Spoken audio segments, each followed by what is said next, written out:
تخيل كده لو قلتلك إن في شخص اشترى هوا ب47 مليون دولار، وكل الناس وقتها قالت عليه مجنون وبيضيع فلوسه. وبعد كام سنة الهوا ده بقى مكنة فلوس بتطبع مليارات.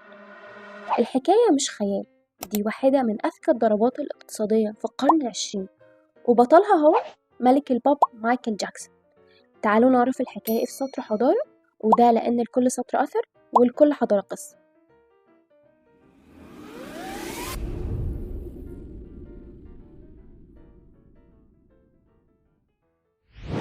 قبل ما نبدأ خليني أقول لكم إننا النهاردة ما بنحكيش قصة فنية ولا بنتكلم عن رقص وأغاني، إحنا بنحكي قصة اقتصادية بحتة هتغير نظرتكم للي بيحصل في السوق تمام.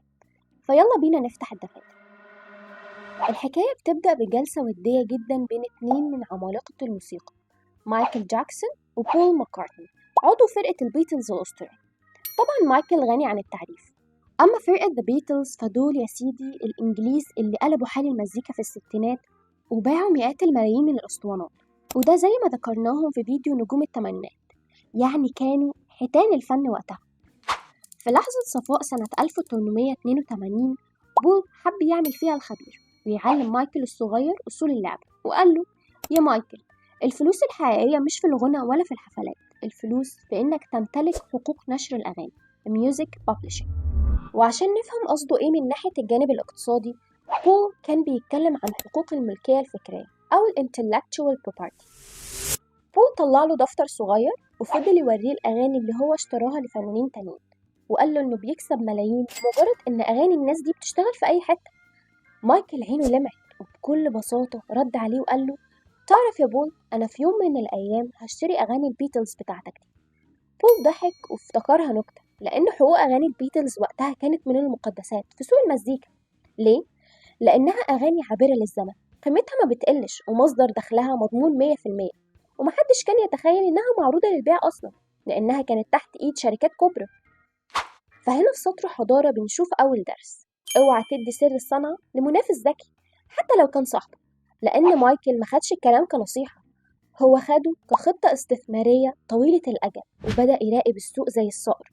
هو هنا طبق مبدأ ال Opportunity Seeking أو قنص الفرص، وبدأ يجهز الكاش لليوم الموعود. في سنة 1984 ظهرت الفرصة اللي مايكل كان مستنيها. شركة ATV اللي بتمتلك حقوق 251 أغنية للبيتلز اتعرضت للبيع. الشركة دي كان بيملكها ملياردير أسترالي اسمه روبرت هولمز، وقرر يعرضها للبيع لأنه كان محتاج سيولة لمشاريعه التانية. هنا بدأت حرب استنزاف اقتصادية مرعبة. بول ماكارتني كان عايز يشتري حقوق أغانيه اللي ضاعت منه، وعشان نعرف هي ضاعت ليه أصلا، الحكاية إن بول وشريكه جون لانون في بدايتهم وقعوا عقود تعبانة مع شركة نشر، والشركة دي اتباعت لشركة ATV، فبقت الأغاني ملك للشركة مش للفنان. وده بيعلمنا في الاقتصاد أهمية ال Contractual Agreement أو العقود القانونية اللي ممكن تضيع مجهود عمرك. المهم، بول كان عايز يشتري الأغاني دي بسعر رخيص لأنه شايف إنها أغانيه ومن حقه، يعني كان بيفكر بالعاطفة. أما مايكل فكان بيفكر بعقلية المستثمر الرأسمالي اللي ما بيسمحش للعواطف تتحكم فيه. دخل المزاد وفضل يرفع السعر بشكل جنوني لدرجة إن المحاسبين بتوعه قالوا له: أنت كده بتفلس. لكن مايكل كان فاهم مفهوم القيمة الحقيقية مقابل السعر أو ال Intrinsic Value. مايكل وصل السعر ل47 مليون دولار ونص، واشتراه فعلا رغم إن الكل قال له: أنت رميت فلوسك في الأرض. هو ما كانش بيشتري أغاني، هو كان بيشتري أصل اقتصادي قيمته بتزيد مع التضخم، أصل ملوش تكلفة إنتاج بعد كده، هو بس بيلم أرباح. الصفقة دي في سطر حضارة بنسميها اقتصاد الاستحواذ الشرس، Aggressive Acquisition. إزاي تخطف فرصة العمر حتى لو الكل شايف إنك بتغامر بكل ثروتك. مايكل كان عارف إنه هيستفاد بدخل سلبي Passive Income للأبد، وببساطة الدخل السلبي ده هو الفلوس اللي بتدخل جيبك من غير ما تحتاج تبذل مجهود يومي أو تبيع وقتك مقابل الفلوس، يعني إنك تشتري عقار، تشتري أسهم، أو تشتري حقوق ملكية زي اللي عمله مايكل جاكسون، وده أذكى نوع لأنه مبني على أصول غير ملموسة.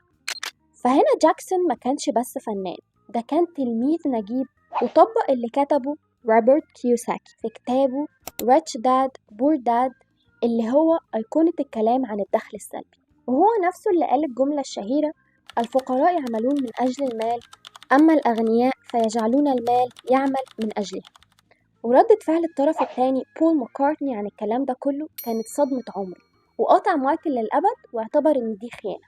والحكاية دي مش مجرد كواليس بنحكيها، دي حقيقية ذكرها بول ماكارتني بنفسه في سيرته الذاتية اللي بعنوان Many Years From Now، وكمان اتوثقت في كتاب The Billboard Book of Number One Hits. عشان تفهموا ليه 47 مليون دولار دول بقوا النهاردة بيمثلوا مليارات، لازم نفهم يعني ايه أصول غير ملموسة أو Intangible Assets. المصطلح ده اتكلم عنه بالتفصيل ليف بروك في كتابه الشهير Intangibles، وبيشرح إن ثورة العالم النهاردة مش في المكن لكن في البراندات وحقوق النشر. يعني مايكل بمجرد ما مضى العقد بقى هو الشريك الخفي Silent Partner في كل فيلم هوليوود بيستخدم أغنية للبيتلز زي أغنية Yesterday أو Let It Be، وسميناه شريك خفي لأنه مش محتاج يظهر ولا يغني، هو بياخد نسبة بمجرد ما الأغنية تشتغل. الموضوع ما كانش بس استماع، الأرباح انفجرت لأن مايكل سمح باستخدام الأغاني دي في الإعلانات زي إعلان نايكي الشهير لأغنية Revolution، وده رفع القيمة السوقية للأغاني جدا. مايكل ما عادش غناء الأغاني دي بصوته عشان ينجحها، هو ساب النسخة الأصلية للبيتلز زي ما هي لأن جمهورها بالمليارات، والناس رجعت تسمعها أكتر لأنها بقت ترند في الإعلانات والأفلام. فالتأثير الاقتصادي هنا إن مايكل خلق تدفق نقدي كاش فلو ملوش نهاية. الاقتصاد هنا بيعلمنا إن حق الملكية الأونرشيب رايت أقوى من حق العمل ليبر رايت. الفنان بيتعب مرة واحدة في تسجيل الأغنية، لكن صاحب الحق بياخد فلوس كل مرة الأغنية دي بتتنفس فيها. مايكل حول حقوق الأغاني دي لضمانات بنكية. طب ليه عمل كده؟ عشان يقدر ياخد قروض بمليارات بضمان إن الأغاني دي كده كده بتجيب فلوس، وبدأ يبني إمبراطورية النيفرلاند بتاعته. ونيفرلاند دي كانت مزرعة خيالية فيها مدينة ملاهي وحديقة حيوانات، وللأسف هي النهاردة ما بقتش ملك للورثة بنفس الشكل القديم واتباعت كعقار. لكن الفكرة اللي احنا عايزين نوصلها هنا هي هيكلة الديون، ازاي تستخدم أصل افتراضي زي حقوق أغاني عشان تبني أصل مادي زي عقارات مدن وملاهي. احنا هنا ما بنتكلمش عن فن، احنا بنتكلم عن تعظيم أرباح خلت مايكل جاكسون يتفوق على رجال أعمال قضوا عمرهم في البورصة، لأنه فهم إن البراند والأثر الثقافي هو العملة الأصعب في المستقبل. في النهاية فيديو النهاردة كان هدفه إنه فتح عيوننا على اقتصاد العقول مش بس اقتصاد العضلات. مايكل جاكسون ما كانش مجرد فنان بيمشي على القمر، ده كان قرش اقتصادي فاهم إن اللي بيملك الحق بيملك الثروة. وعلى فكرة الصفقة دي هي اللي أنقذت الورثة من الإفلاس بعد موته، وبقت الشركة دي اللي اندمجت مع شركة سوني بعد كده قيمتها بتتقدر بمليارات الدولارات. فالنهاردة اتعلمنا إن السطر اللي بتمضيه في عقد ممكن يبني حضارة مالية تعيش سنين بعد. لو الفيديو ده عجبكم ما تنسوش اللايك والشير عشان يوصل لكم كل جديد. استنوني في الحلقات الجاية. كنت معاكم آلاء في سطر وحضارة.